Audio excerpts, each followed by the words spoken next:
Hello. आज हम इस चैप्टर का अगला टॉपिक पढ़ने वाले हैं जो कि है angle and distance between two lines. इस टॉपिक के लर्निंग ऑब्जेक्टिव्स कुछ इस प्रकार हैं कि इसमें हम टू लाइंस के बीच का angle and shortest distance find करना सीखेंगे। तो चलिए अब हम अपना पहला कंसेप्ट स्टार्ट करते हैं जो कि है एंगल बिटवीन टू लाइंस। इसमें हम टू लाइंस के बीच बनने वाला एंगल फाइंड करना सीखेंगे। इसके लिए माना वेक्टर फॉर्म में फर्स्ट लाइन की इक्वेशन है vector R is equal to a1 vector plus lambda into q1 vector. And second line की इक्वेशन कुछ इस प्रकार है कि R vector is equal to a2 vector plus mu into q2 vector. अब हमें इनके बीच का एंगल फाइंड करना है। इसके लिए सबसे पहले हम इसे ज्योमेट्रिकली समझ लेते हैं। माना यह लाइन L1 है जो कि पॉइंट A1 से पास होती है एंड वेक्टर Q1 के पैरेलल है।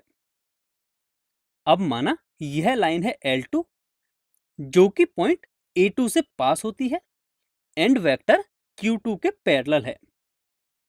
माना इन दोनों लाइंस के बीच का जो एंगल है वह थीटा है। तब हम यहां ऑब्जर्व करके यह कह सकते हैं कि यह थीटा एंगल दोनों लाइंस के लिए डायरेक्शन वेक्टर के बीच के एंगल के इक्वल होगा। अब हम थीटा की वैल्यू फाइंड करते हैं। इसके लिए Q1 एंड Q2 वेक्टर को ओरिजिन पर शिफ्ट करते हैं। तब इनके बीच का एंगल भी थीटा ही होगा।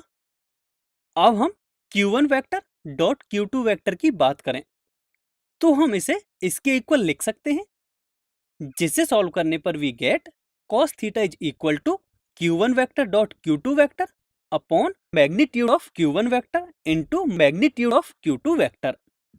अब यदि थीटा एक एक्यूट एंगल है तब हम जानते हैं कि cos थीटा की वैल्यू ऑलवेज पॉजिटिव होती है। So we can write cos theta is equal to mod Q1 vector dot Q2 vector upon magnitude of Q1 vector into magnitude of Q2 vector. इसे सॉल्व करके हम थीटा की value आसानी से find कर सकते हैं।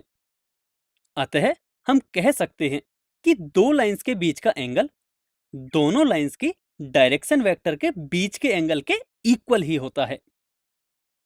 अब यदि हम Q1 वेक्टर को लिखें a1 i cap plus b1 j cap plus c1 k cap and Q2 vector को कुछ इस तरह से लिखें कि a2 i cap plus b2 j cap plus c2 k cap. तब Q1 vector and Q2 vector की वैल्यू को cos थीटा के फॉर्मूले में सब्स्टिट्यूट करने पर हमें यह मिलता है, जिसे सॉल्व करने पर cos थीटा की वैल्यू हमें यह मिलेगी, जिसे ऑब्जर्व करके हम कह सकते हैं कि यदि टू लाइंस के डायरेक्शन रेशियोज गिवन हो तब उनके बीच का एंगल हम इस फॉर्मूले से कैलकुलेट कर सकते हैं।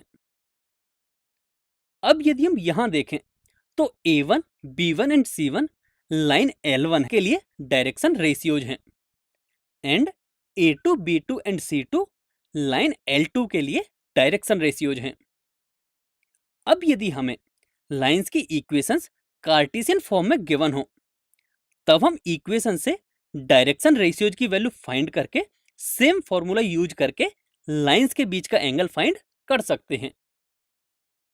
अब हम कुछ स्पेशल केसेज के बारे में देखेंगे। फर्स्ट, जब लाइंस परपेंडिकुलर हों। हम जानते हैं कि जब लाइंस परपेंडिकुलर होती हैं तब उनके बीच का एंगल 90 डिग्री के इक्वल होता है, जिसके लिए कोसाइन की वैल्यू 0 के इक्वल होती है। अब यह वैल्यू cos थीटा के फॉर्मूले में सब्स्टिट्यूट करने पर हमें यह इक्वेशन मिलती है, जिसे सॉल्व करने पर we get a1 a2 plus b1 b2 plus c1 c2 is equal to 0। अतः हम कह सकते हैं कि यदि गिवन लाइंस परपेंडिकुलर हैं एंड उनके डायरेक्शन रेशियोज गिवन हैं तब a1 a2 plus b1 b2 plus c1 c2 is equal to 0 होगा। अब हम सेकंड केस देखते हैं, जबकि गिवन लाइंस पैरेलल हैं तब दोनों लाइंस के बीच का एंगल 0 डिग्री होगा, जिसका मतलब ये है कि दोनों लाइंस के डायरेक्शन रेशियोज प्रोपोर्शनल हैं, जिससे हम लिख सकते हैं A1 is equal to K into A2, B1 is equal to K into B2 and C1 is equal to K into C2। अब इन तीनों इक्वेशंस का यूज करके K को एलिमिनेट करने पर we get A1 upon A2 is equal to B1 upon B2 is equal to C1 upon C2। अतः हम कह सकते हैं कि यदि गिवन लाइंस पैरेलल हैं एंड उनके लिए डायरेक्शन रेशियोज गिवन हैं, तब always A1 upon A2 is equal to B1 upon B2 is equal to C1 upon C2 होता है। अब यदि लाइन L1 के लिए direction cosines L1, M1 and N1 है एंड लाइन L2 के लिए direction cosines L2, M2 and N2 given है, तब लाइन की इक्वेशंस कार्टेशियन फॉर्म में कुछ इस प्रकार होंगी। तब इन लाइंस के बीच का एंगल फाइंड करने के लिए cos थीटा के फॉर्मूले में A1 को L1 से, B1 को M1 से, C1 को N1 से एंड A2 को L2 से, B2 को M2 से एंड C2 को N2 से रिप्लेस करेंगे, जिससे cos थीटा की वैल्यू हमें कुछ इस तरह की मिलेगी। हमें गिवन है कि L1, M1 and N1 line L1 के लिए डायरेक्शन कोसाइंस हैं, अतः हम लिख सकते हैं कि L1 square plus M1 square plus N1 square is equal to 1 होगा। इसी तरह L2, M2 and N2 line L2 के लिए डायरेक्शन कोसाइंस हैं, so we can write L2 square plus M2 square plus N2 square is equal to 1।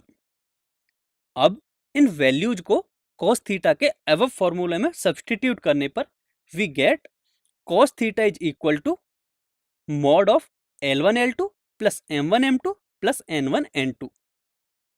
अतः जब हमें lines के लिए डायरेक्शन कोसाइंस गिवन हो, तब हम इस फॉर्मूले की हेल्प से उनके बीच का एंगल आसानी से फाइंड कर सकते हैं।